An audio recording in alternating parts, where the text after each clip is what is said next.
ఇప్పుడు మనకు కనబడుతున్న దీన్ని బయట ఉండేదాన్ని డెస్క్టాప్ అంటారు. ఈ డెస్క్టాప్ ఏదైతే ఉందో ఈ డెస్క్టాప్ మీద ఇక్కడ కనబడుతున్న వీటన్నిటిని కూడా ఐకాన్స్ అనడం జరుగుతుంది. ఇప్పుడు నేను ఏదైతే సెలెక్ట్ చేశానో వీటన్నిటిని కూడా ఐకాన్స్ అంటారు. ఈ ఐకాన్స్లో ఎల్లో కలర్లో ఏవైతే కనబడుతున్నాయో నేను ఆల్రెడీ చెప్పాను, వీటిని ఫోల్డర్స్ అని. ఎల్లో కలర్లో మీకు కనబడుతున్న ఫోల్డర్స్, మిగిలినవన్నిటిని కూడా ఫైల్స్ అని పిలవచ్చు. ఓకే, ఇప్పుడు మనకి ఏంటంటే డెస్క్టాప్ మీద ఉన్న my computer, ego my computer ఏదైతే ఉందో ఈ మై కంప్యూటర్లోకి వెళ్ళడానికి, అంటే ఈ మై కంప్యూటర్ అనే కాదు, ముఖ్యంగా దేంట్లోకి వెళ్ళడానికైనా సరే 3 రకాలుగా ఎంటర్ అవ్వచ్చు. యాక్చువల్గా ఫస్ట్ మనకి ఏమి ఐడియా లేని వాళ్ళు స్టార్టింగ్ దీన్ని ఒక సింగిల్ క్లిక్ చేసి, అంటే మౌస్తో ఒకసారి సింగిల్ క్లిక్ చేసి కీబోర్డ్లో ఉన్న ఎంటర్ని ప్రెస్ చేయడం ద్వారా, ఇలా ఎంటర్ని ప్రెస్ చేయడం ద్వారా మై కంప్యూటర్ని ఓపెన్ చేయగలుగుతాం. జస్ట్ చూడండి, ఇప్పుడు మై కంప్యూటర్ అనేది ఓపెన్ అయింది. ఇది జస్ట్ ఒక విధానం, ఇలా మై కంప్యూటర్ని ఓపెన్ చేసాం. సరే, ఇది క్లోజ్ చేస్తున్నా. క్లోజ్ చేయడం ఎలా అనేది తర్వాత చూద్దాం. ఓకే, ఇక రెండో విధానం ఏంటంటే మనం దేన్నైతే ఓపెన్ చేయాలనుకుంటున్నామో దాని మీద మౌస్ యొక్క పాయింటర్ను ఉంచి రైట్ క్లిక్ ఇచ్చిన వెంటనే ఏం జరుగుతుందో చెప్పాను కదా, ఒక మెనూ అనేది ఒక ఓపెన్ అవుతుంది.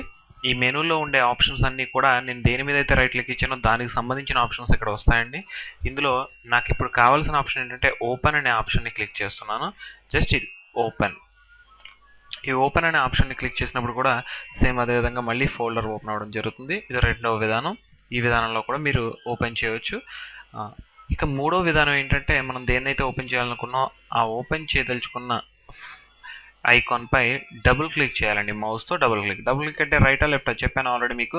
రైట్ అన్నప్పుడు మాత్రమే రైట్ క్లిక్ వస్తుంది, మిగిలిన ఏ సందర్భంలో అయినా సరే లెఫ్ట్ క్లిక్ రావడం జరుగుతుంది. ఇక ఇప్పుడు నేను డబుల్ క్లిక్ చేస్తున్నాను. ఇక 2 టైమ్స్ ప్రెస్ చేశానండి. అది స్పీడ్గా ప్రెస్ చేయాలి. ఇలా ప్రెస్ చేస్తే మీకు సేమ్ అదేవిధంగా మళ్ళీ కూడా సేమ్ విండో ఓపెన్ అవ్వడం జరుగుతుంది. ఇలా ఓపెన్ అయిన తర్వాత దీన్ని కూడా నేను క్లోజ్ చేస్తున్నాను. ఓకే, మొత్తానికి మనకి 3 రకాలుగా ఎలా అయితే ఓపెన్ చేయాలో తెలిసింది.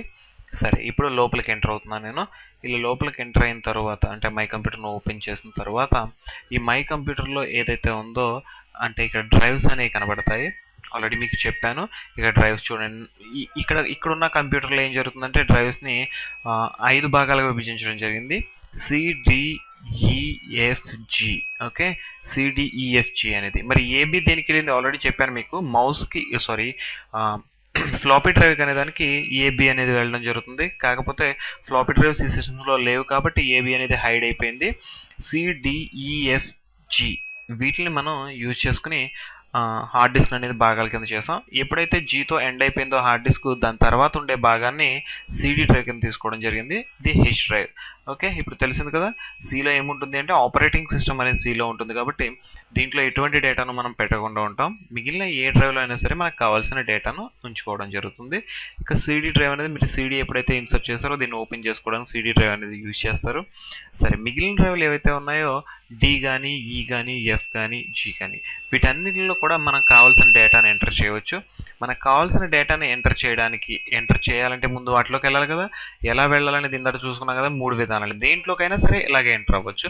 సరే, ఇప్పుడు మీకు జస్ట్ డీలోకి నేను ఓపెన్ అయి చూపిస్తున్నా. ఓపెన్ అనే ఆప్షన్ని క్లిక్ చేశాను.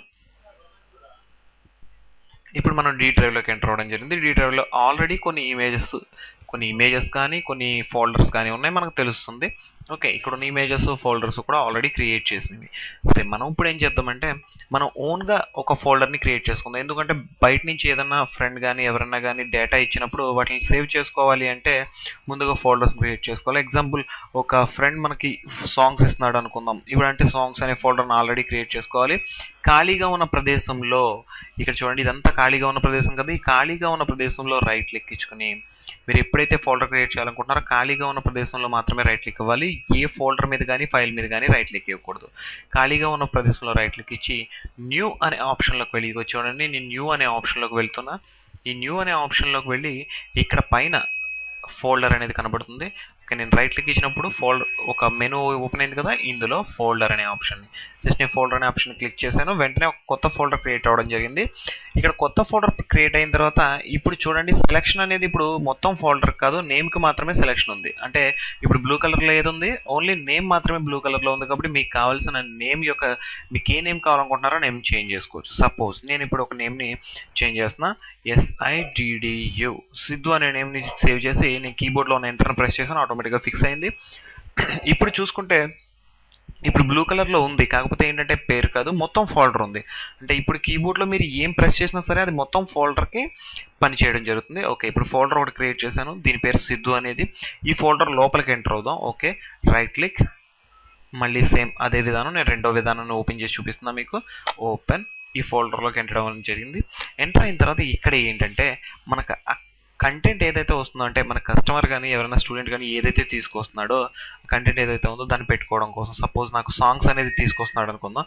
యాక్చువల్గా మధ్యలో వైరస్ అనేది రిమూవ్ చేయడం జరిగింది, యాంటీవైరస్. దీన్ని క్లోజ్ చేస్తున్నా. ఇప్పుడైతే నేను సాంగ్స్ అనేది తీసుకొస్తున్నాడంటే నేను సాంగ్స్ ముందుగా యాడ్ చేసుకోవాలి ఫోల్డర్. మళ్ళీ ఇక్కడ కూడా సేమ్ అదే విధానం, న్యూ ఫోల్డర్ అనే దాంట్లోకి వెళ్ళి న్యూ ఫోల్డర్లో నేను ఇంకొక ఫోల్డర్ని క్రియేట్ చేశాను. దీనికి కూడా సేమ్ అదే విధంగా వచ్చింది. SONGS అనే నేమ్ని ఇచ్చి ఎంటర్ ప్రెస్ చేయడం జరుగుతుందండి. ఓకేనా, ఇలా ఇచ్చి మీరు ఒక ఫోల్డర్ని క్రియేట్ చేసుకోవచ్చు. దీని తర్వాత ఏంటంటే ఈ ఫోల్డర్లోకి ఎలా కాపీ చేయాలి ఏంటి అనేది తర్వాత క్లాస్లో చూద్దాం. ఓకే, ఇప్పుడు